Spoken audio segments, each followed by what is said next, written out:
Chers consoeurs et chers confrères, le résumé du Conseil de l'Ordre du 15 février en moins de 2 minutes. Tout d'abord, la bâtonnière est revenue sur le succès du colloque et de la nuit des Legal Tech organisés dans le cadre de la présidence française de l'Union européenne. En marge du colloque, nous avons pu organiser un Carpatour pour mieux faire connaître notre outil de prévention des risques du blanchiment. Une audition par la Commission européenne est d'ailleurs prévue prochainement. Également, il a été décidé de faire des missions d'observation communes, magistrats et avocats, dès lors qu'au sein même de l'Union européenne, l'état de droit était menacé, comme c'est le cas actuellement en Pologne. Par la suite, nous avons examiné les demandes d'honorariat présentées par 5 confrères à l'issue de leur exercice professionnel, mais également 7 dossiers d'ouverture disciplinaire et la désignation des instructeurs pour chacun des dossiers qui doivent obligatoirement être des membres du Conseil de l'Ordre en exercice. Par la suite, la bâtonnière a attiré notre attention sur la réforme de l'intermédiation financière en matière de pension alimentaire.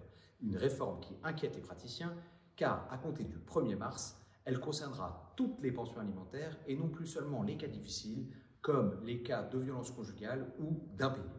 Rendez-vous avait été pris chez le garde des Sceaux pour faire remonter les préoccupations de tous les praticiens et notamment la surcharge de travail pour le greffe, lequel sera chargé désormais des notifications aux parties, ce qui est une inquiétude concernant le point de départ du délai d'appel, mais également de faire entrer toutes les données dans la plateforme AREPA destinée à ce mécanisme. Inquiétude également, car la copie exécutoire sera désormais adressée directement à l'AREPA.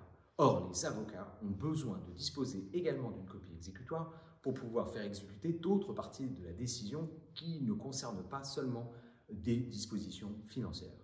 Afin de mieux faire connaître cette réforme, il a été décidé d'organiser prochainement un webinaire commun entre l'AREPA et le barreau. Également, au cours de notre conseil, nous avons voté la liste de 8 nouveaux membres du comité de direction de la CARPA, la bâtonnière en profitant pour remercier tous les confrères investis dans cet organisme essentiel pour notre profession. Enfin, un point a été fait concernant la campagne de communication en cours concernant l'un de nos outils de lutte contre les discriminations, la Comadis. Un sondage a été lancé et est ouvert jusqu'au 9 mars pour mieux connaître les points bloquants de la saisine de faits et agissements, lesquels ne peuvent plus rester sans réponse.